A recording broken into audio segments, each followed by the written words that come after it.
Que variedade, Senhor, nas tuas obras! Todas com sabedoria as fizeste. Cheia está a terra das tuas riquezas. A questão da vida, da origem da vida, é um problema muito sério.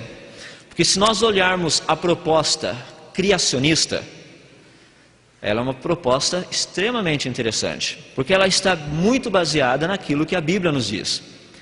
Deus, um ser vivo, criou seres vivos. Por outro lado, a evolução nos diz que simplesmente causas naturais e espontâneas produziram seres vivos. É simplesmente uma questão de deixar e a coisa acontece. Eu tenho minhas dúvidas, tenho muitas dúvidas a respeito, mas vamos dar uma olhadinha no assunto. Vamos falar da origem da vida, portanto. Afinal de contas, da onde veio a vida? Não sei quantos de vocês têm lido um pouquinho a respeito dos raelianos. Os raelianos têm nos dito que a vida veio do espaço. Isso já é uma ideia que não é muito recente, não, tem mais de 100 anos. Eu vou mencionar depois mais um pouquinho. Arrhenius foi o cara que propôs isso daí, chamado panspermia, ou seja, vida vindo do espaço. Para a gente, todo esse contexto de vida tem sido uma grande confusão, principalmente quando nós pensamos a nível científico. Vamos trabalhar em algumas ideias. Primeiro, eu gostaria de deixar bem claro para vocês que a teoria criacionista e a teoria evolucionista, as duas são científicas, mas também a teoria criacionista e a teoria evolucionista exigem fé. As duas pedem por fé. Por exemplo, se nós dermos uma olhadinha, o que tem dito alguns homens de ciência, não são criacionistas, são evolucionistas.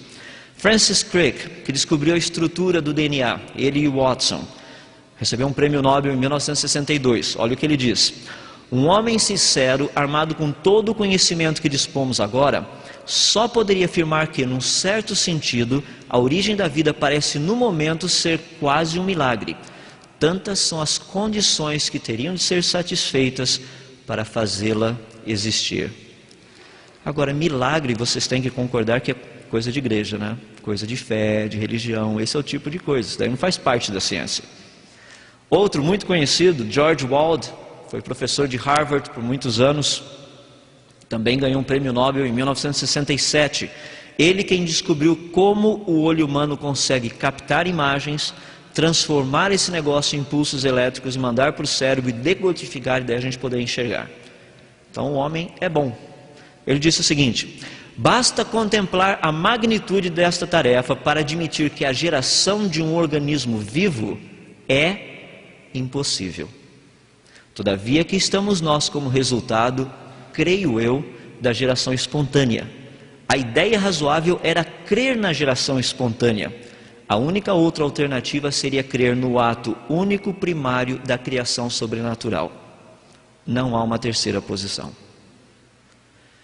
O que nós entendemos que esses homens estão falando é que há necessidade de crer em qualquer uma das duas teorias.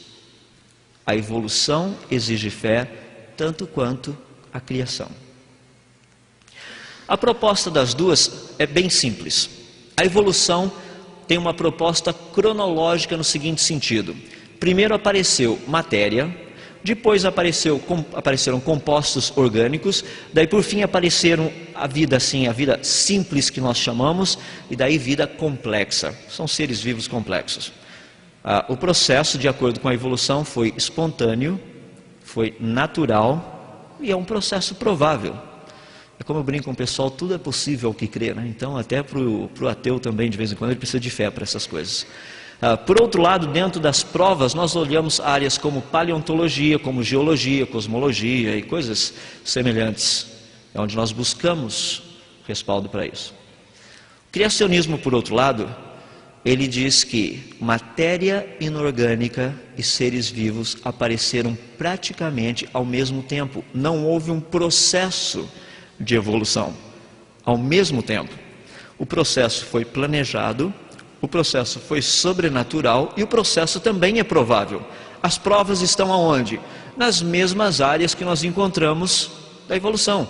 na paleontologia, na geologia, na cosmologia, biologia, na química, na física, e coisas, etc. e coisa e tal. Um dos grandes problemas que nós temos e que enfrentamos é que a evolução, quando foi proposta por Darwin, foi uma ideia mais ou menos simples, que seres vivos foram evoluindo, passaram por processos de aumento de complexidade. O problema é que Darwin não sabia como explicar esse negócio, como que isso aconteceu. Oparin, que foi um russo, ele praticamente estudando, ele fez uma proposta por volta do ano 1936, dizendo que coloides tinham tudo a ver com plasma celular.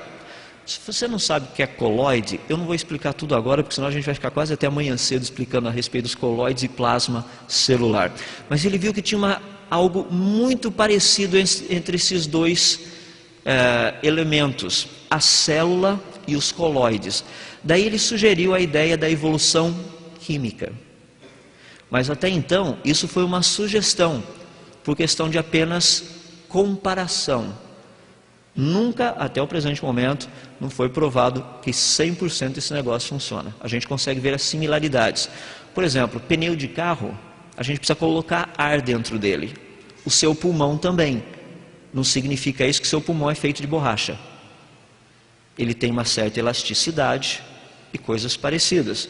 Mas se você tem um pneu furado no meio de uma estrada do deserto, você não vai chegar e falar assim, é só tirar um pulmão, colocar um pulmão ali no aro e a coisa vai funcionar. Não é assim. Similaridades não significam que a coisa funciona. Baseado na ideia de Oparin, você tem praticamente Stanley Miller, que em 1953 fez a famosa experiência do modelo pré-biótico. O que ele fez? Ele pegou lá esse negocinho que vocês estão vendo, aquele tubinho de ensaio. Ali dentro ele colocou o quê? Amônia, ele colocou metano, hidrogênio molecular, vapor d'água, tudo esterilizado. Deu um zap na coisa lá, usando eletricidade, produziu uma faísca, e esse negócio produziu um caldo preto lá no fundo. Quando ele foi avaliar esse negócio, ele viu que haviam aminoácidos lá embaixo. Aminoácidos são pequenos compostos orgânicos. Esse exemplo foi muito utilizado e ainda se encontra nos livros como prova da evolução. O problema é que essa experiência é prova da criação. Primeiro, vamos analisar. A evolução nos diz que o processo tem que ser natural e espontâneo. Esse processo foi natural? Não. Ele foi planejado. Ele foi espontâneo? De forma nenhuma. Ele foi conduzido. Nenhum dos dois critérios da evolução se aplica a essa experiência. Essa é uma experiência que mostra que seres vivos inteligentes conseguem transformar matéria inorgânica em compostos orgânicos. Mas isso tem sido ensinado como prova da evolução. A pergunta é, como é que Miller sabia que na atmosfera primitiva tinha metano, hidrogênio molecular, vapor d'água, esse tipo de coisa? É porque ele sabia que haveria necessidade desse negócio estar lá para se produzir aminoácidos. O problema é que a coisa é muito complexa. Quando você fala de aminoácidos, veja só que coisa legal. Será mais ou menos como eu chegar na sua casa, vou te visitar, chego lá fora e acho um parafuso. Falo, haha, você deve ter uma Maserati guardada aí na garagem da sua casa. Você fala, nossa, mas como é que você sabe disso? É porque eu encontrei um parafuso aqui fora. Mas o parafuso é de carro? Não sei, mas tem um parafuso. Praticamente o aminoácido é igual um parafusinho. Agora, para você dizer de um parafuso que tem um carro, a diferença é muito grande. Então, há necessidade de a gente pegar e trabalhar um pouquinho mais. Por quê? Porque a solução desse negócio todo é muito complexa. Estou dando aqui alguns exemplos só da questão do DNA humano. O DNA é um negócio fantástico. Eu tive a oportunidade de trabalhar com isso no comecinho da década de 90 nos Estados Unidos, no início do projeto Genoma. Nós fazíamos mapeamento usando uma microscopia de varredura para ver a forma tridimensional do DNA, para o pessoal poder depois desenvolver o trabalho em cima disso.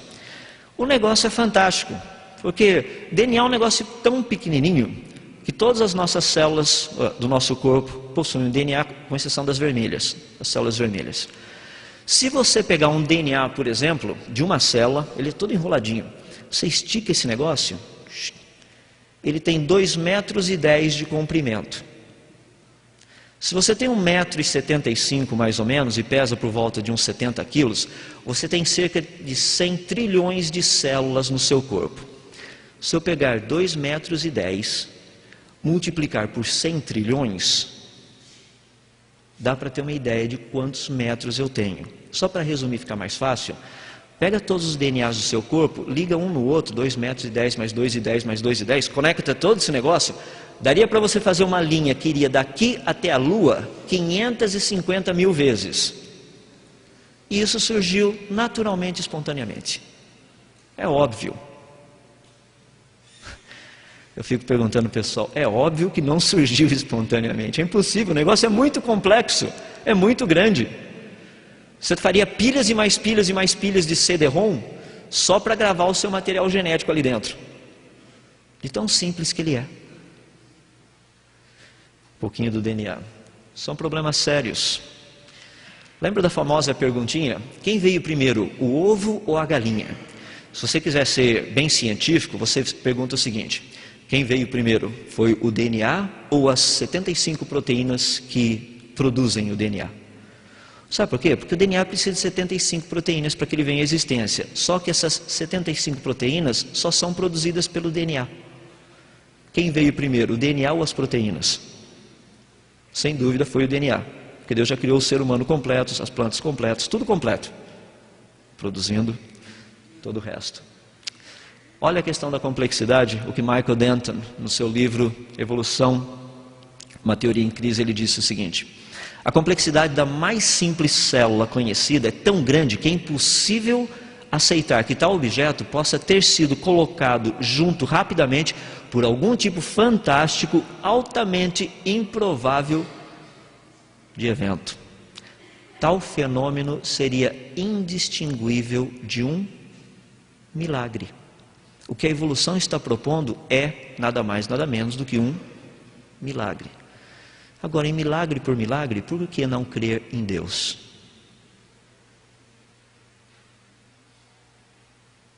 Por que não? Algumas coisinhas para nós pensarmos. A lei da biogênese. A lei da biogênese diz o seguinte, que vida gera vida. Isso é um fato observado. Alguém já viu não vida gerar vida? Eu falo para os meus amigos evolucionistas, eu falo para eles o seguinte: vamos fazer uma experiência científica. Pegue um tubo de ensaio esterilizado. Coloque um pouco de solo esterilizado dentro desse tubo de ensaio. Coloque um pouco de água esterilizada dentro do seu tubo de ensaio. Depois coloque um pouco de ar esterilizado dentro do tubo de ensaio. E sele o tubo de ensaio, deixa fechadinho. Dali quantos bilhões de anos vida iria aparecer dentro do tubo de ensaio? Todos eles são unânimes, falam assim: nunca, está esterilizado? Eu falei, exatamente, a Terra estava esterilizada antes da vida aparecer, como é que a vida iria aparecer? A resposta é nunca, é justamente o que você acabou de me falar. É impossível da vida aparecer, porque a Terra era estéril. Mas a gente não consegue raciocinar desse jeito. Por quê? A lei da biogênese diz que vida gera vida. Como é que a evolução explica não vida produzindo vida? Porque a evolução vai contra a lei da biogênese. Segundo a lei da termodinâmica, que é muito conhecida, que é a lei da entropia, tudo vai do organizado para o desorganizado. Vamos ser sinceros, que essa lei funciona. Quando você chegou aqui, você organizou suas coisas lá nas gavetas, nos gaveteiros, colocou tudo arrumadinho, tudo direitinho. Dá uma olhada hoje e vê como é que está a situação. Está melhor do que quando você chegou? De jeito nenhum, a menos que você seja um perfeccionista, né? Chega lá, dobra tudo direitinho, terminou de usar, chegou do jogo de futebol, pega a sua meia, dobra em 4 vezes certinho, coloca no cantinho, não, isso aqui é roupa suja, ali dentro do saquinho. Aqui é nada, fica tudo junto ali, deixa eu ver essa meia. Essa aqui eu já usei, então põe de lado. É mais ou menos assim, é a lei da entropia. A lei da entropia diz o seguinte, que a tendência natural, normal de todas as coisas é ir do organizado para o desorganizado, do complexo para o simples. A evolução diz que não, que normalmente as coisas vão do simples para o complexo, do desorganizado para o organizado. Como? A evolução quebra duas leis básicas a respeito da vida e da existência da vida. Mas vamos ser bem sinceros, a gente trata com uma grande variedade de seres. Você tem variedade dentro dos grupos, variedade dentro de cada grupo. Então eu gostaria de considerar um pouquinho a respeito dessa questão toda. Porque o criacionismo propõe que Deus criou os seres vivos completos, complexos, com toda a diversidade básica. Deus não precisou criar uma ameba que dali 10 milhões de anos a ameba iria melhorar um pouquinho mais. Ia ser uma mega ameba.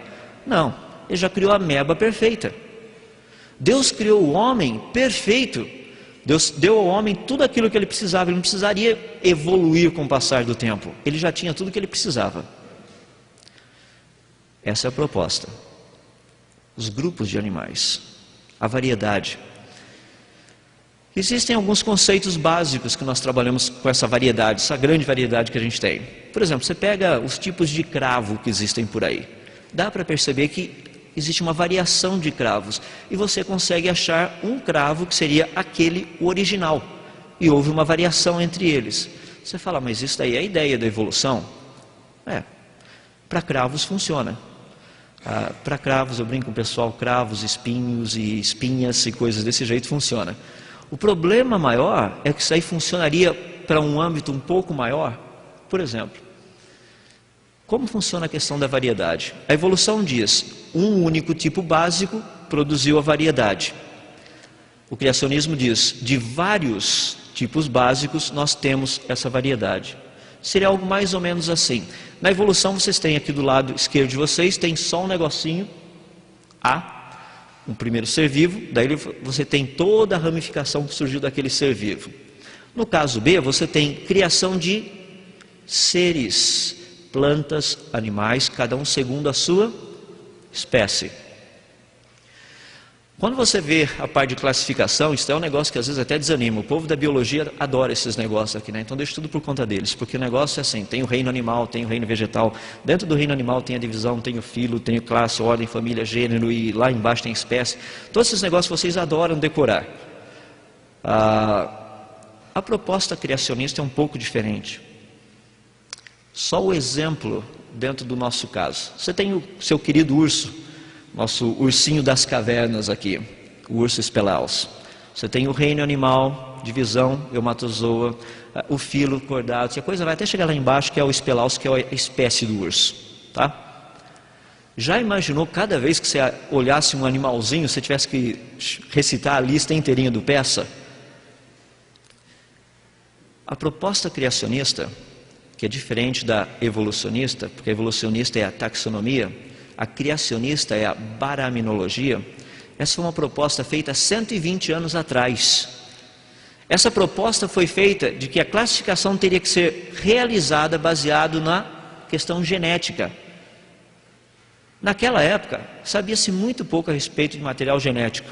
Mendel estava justamente começando a desenvolver os seus trabalhos na área de genética. Sabe o que aconteceu? O pessoal deu risada e falou, mas olha, todos os seres vivos vieram de um único, é lógico que todos eles estarão interligados. 120 anos depois, o pessoal está considerando utilizar a baraminologia, porque eles não estão interligados. Porque essa é uma proposta muito melhor. Por exemplo, na baraminologia você teria algo parecido com isso. Você tem seres humanos, você tem a questão dos cães, a questão dos elefantes, áreas específicas, ramificações específicas. Alguns exemplos a gente consegue ver que a coisa fica meio parecida. Por exemplo, se você cruzar um cavalo com uma zebra, não dá zebra, dá um zebroide. Ou seja, é um animal que é estéril. Dentro do contexto de estudo da baraminologia, tudo isso aí faria parte de um único baramin. Cavalo, a zebra, o zebroide. Muito mais fácil classificar assim, do que você ficar classificando o cavalo, daí a zebra e tudo mais. Tudo isso é um único baramin. É uma espécie, é um grupo. Existem alguns casos que você percebe que existe um interrelacionamento. Por exemplo, no caso dos ursos. Você pega o urso negro, o urso marrom, o urso pardo, o urso polar, o panda gigante, tudo isso aí. Isso faz parte de uma única família. Dentro do criacionismo, isso daí seria apenas um baramin. Todo esse povo está ali dentro. Muito mais fácil do que ficar classificando toda essa montoeirada de outras coisas aí. Dentro desse conceito, por que seria mais fácil? O meu amiguinho predileto, o ornitorrinco. Que animalzinho simpático. Ele tem pelos, ele tem bico, ele é mamífero e ele bota ovos. Olha só que maravilha. Ele tem membrana entre os dedos, parece pato, parece também uma rãzinha. Ele tem um único orifício embaixo da cauda dele para todas as funções. Ele come insetos, come peixes e minhocas, esse tipo de coisa. Ele consegue detectar corrente alternada e corrente contínua na água. E o macho possui uma esporazinha que tem um veneno tão bom quanto das melhores cobras que tem por aí. Teoria número 1 da criação do ornitorrinco, do aparecimento do ornitorrinco. Um Deus que sabe fazer animais resolveu fazer todos os animais, inclusive o ornitorrinco, desse jeito. Teoria número 2.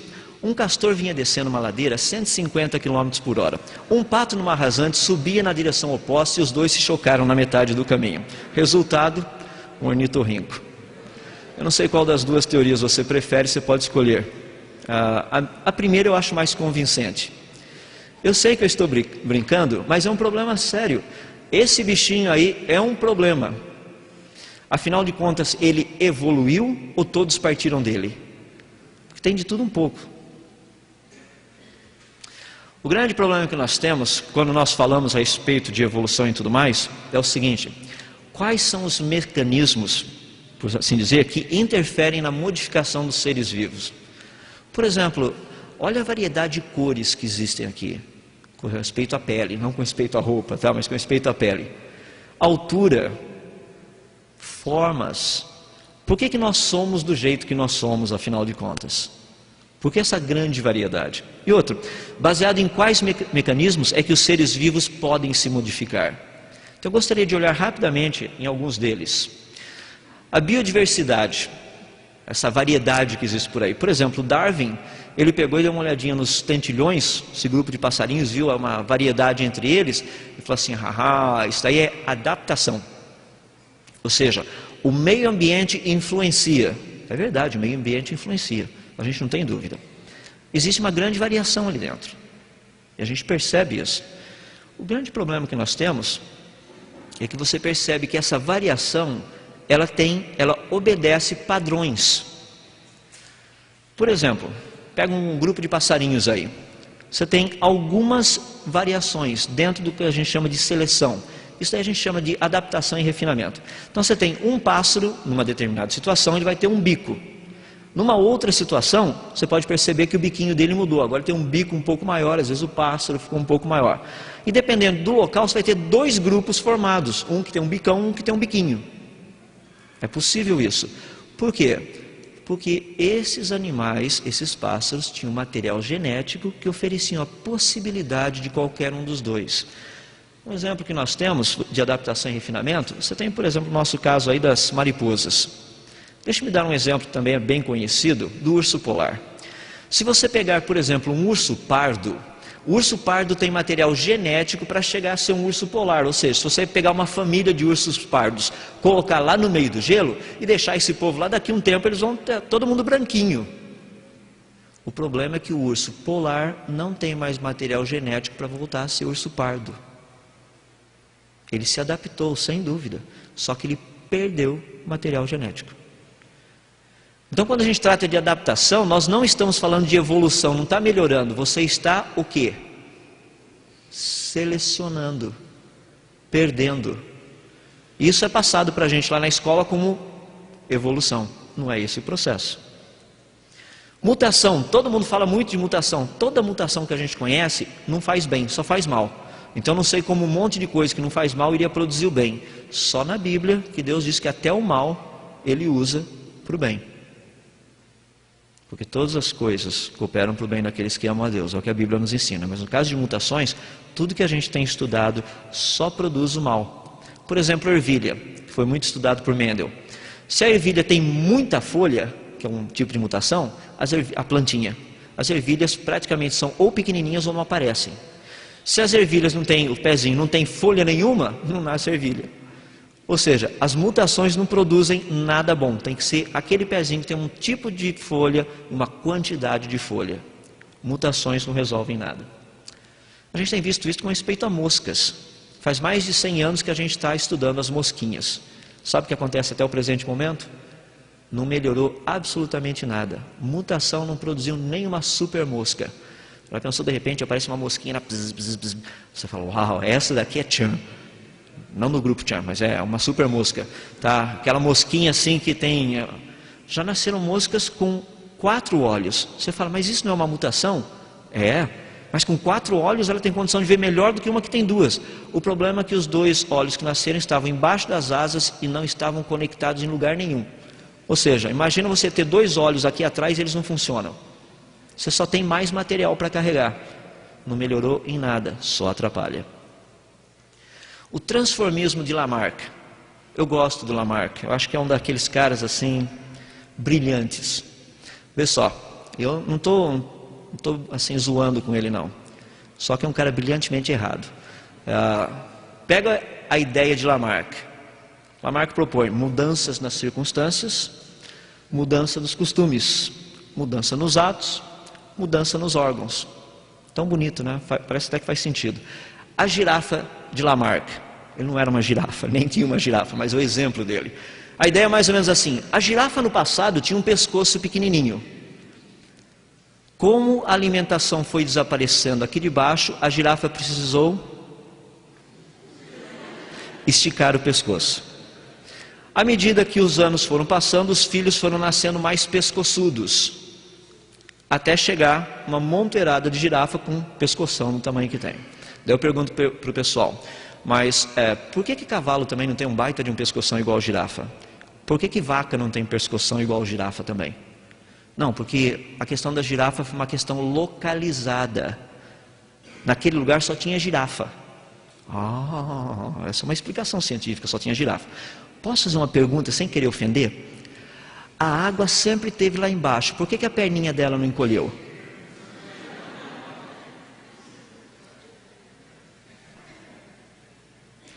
Vocês querem ter um filhinho bam?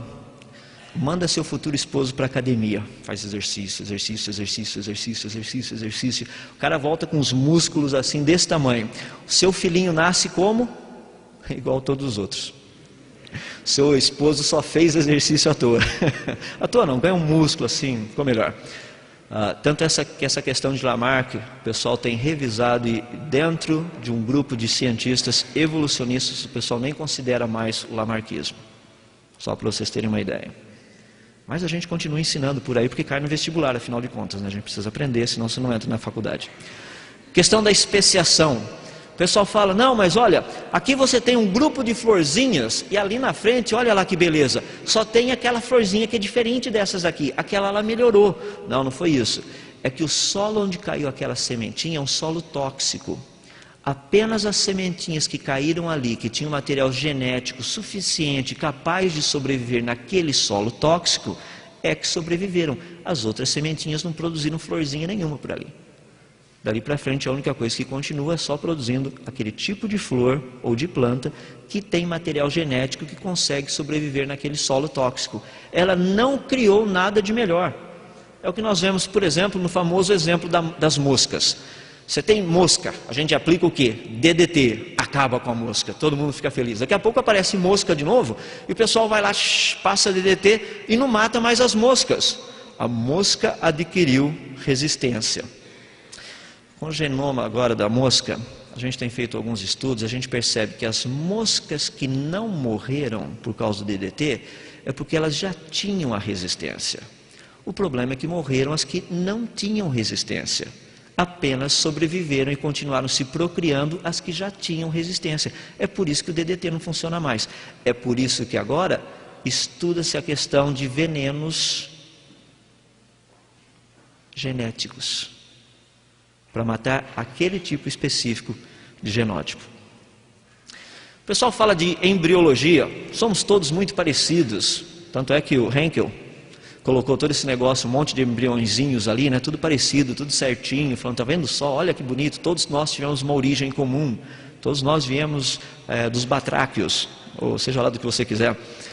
O problema é que hoje, com os estudos na área de escaneamento e fotografia, usando principalmente técnicas com microscópios eletrônicos e coisas assim, você percebe que não tem nada parecido. Olha, por exemplo, você tem o embrião do frango e do outro lado você tem o de um coelho. Muita gente fala, mas é parecido. E daí? Só para vocês terem uma ideia. Distância genética. Eu vou pegar uma certa sequência e comparar. Isso foi feito. Eles pegaram o citocromo C de 47 formas de vidas diferentes e foram comparando umas com outras. Qual forma de vida tem o citocromo C mais parecido com o da cobra cascavel? Nós. Jesus estava perfeitamente correto quando ele chegou para os fariseus e falou: raça de víboras, quem vos induziu a fugir da ira vindoura? Geneticamente está correto, tá? Pelo menos com o que diz respeito ao citocromo C. Ou seja, similaridades. O pessoal chega para mim e fala assim, mas nós e os macacos somos tão parecidos. Eu falo assim, peraí, vamos ver a questão de similaridade. O ser humano tem em média mais ou menos de 76% a 78% de água. Alguns tipos de melão também.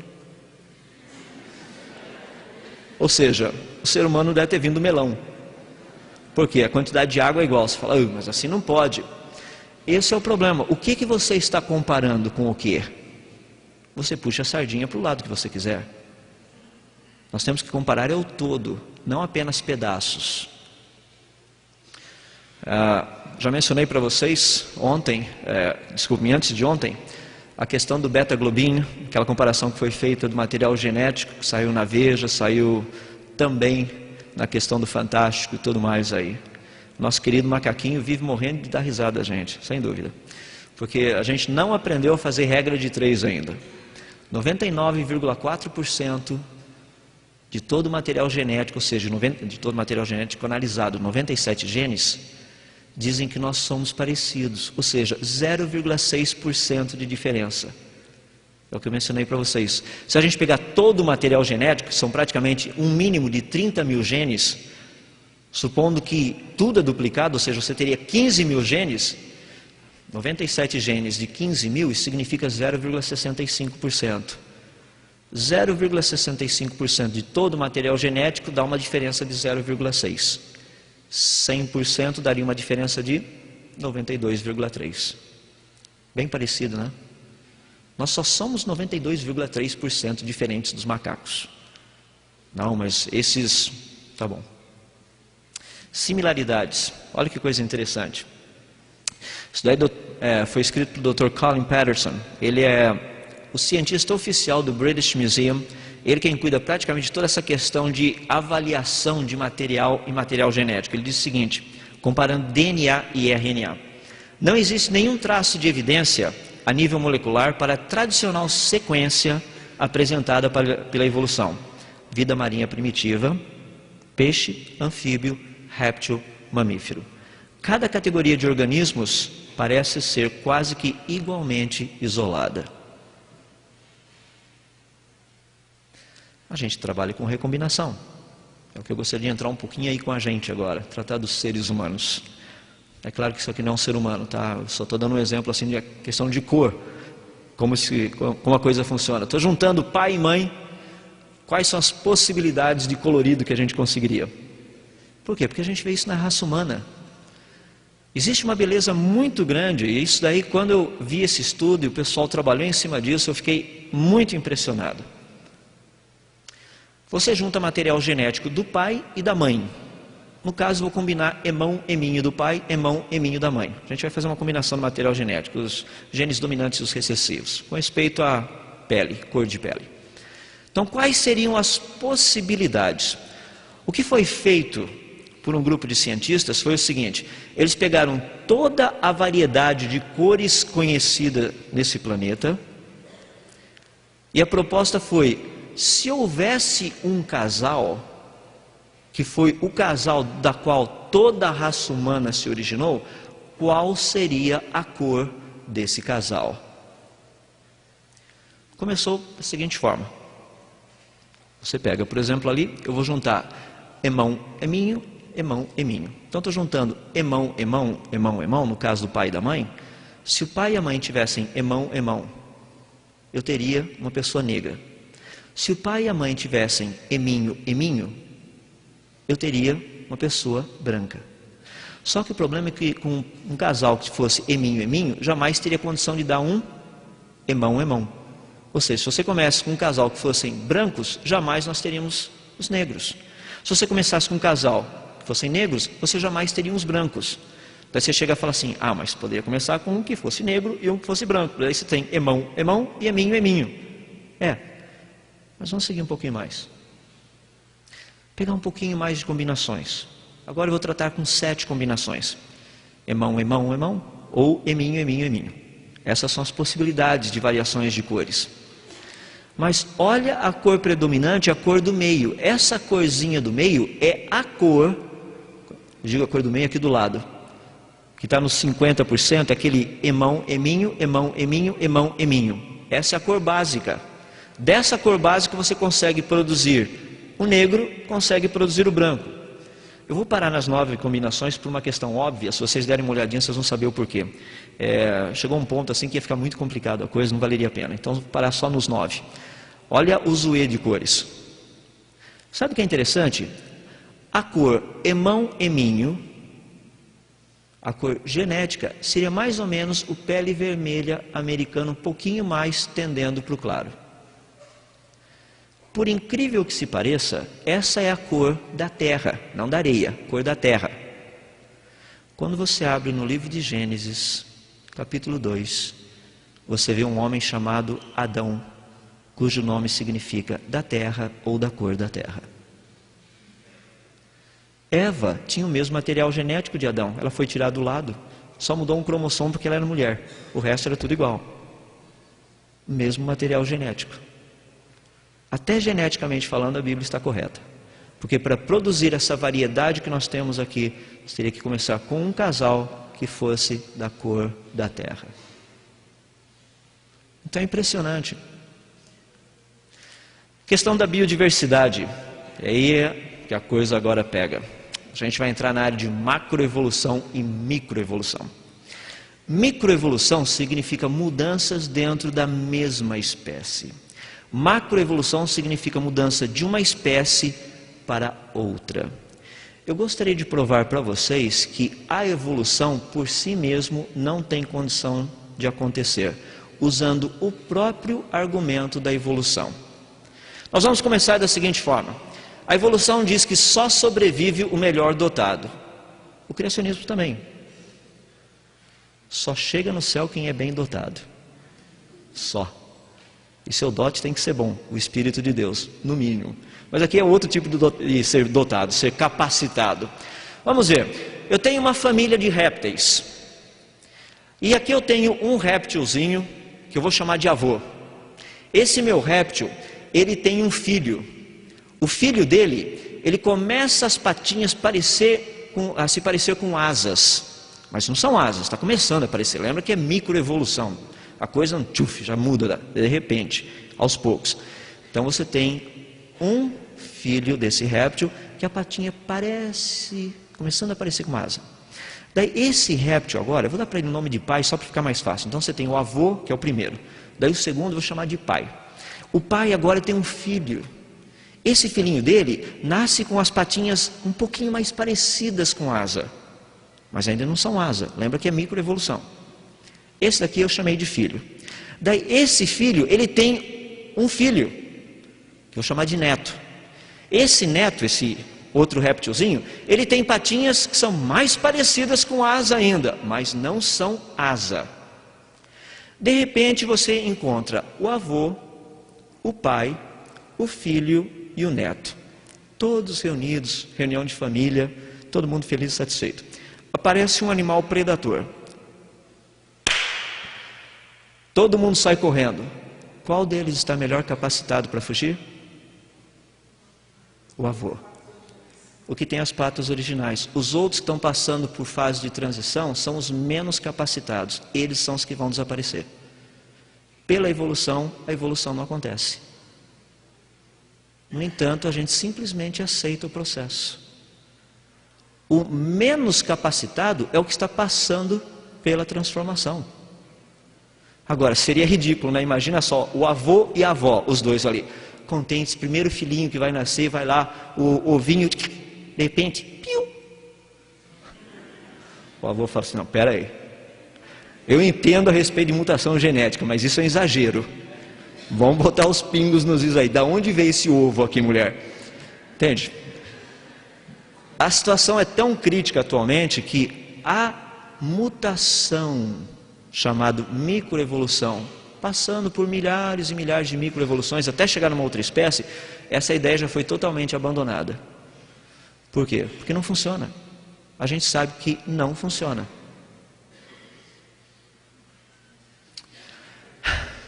Microevolução e macroevolução. Dá para perceber porque não funciona, né? Eu acho que a gente tem que ser bem prático, bem objetivo.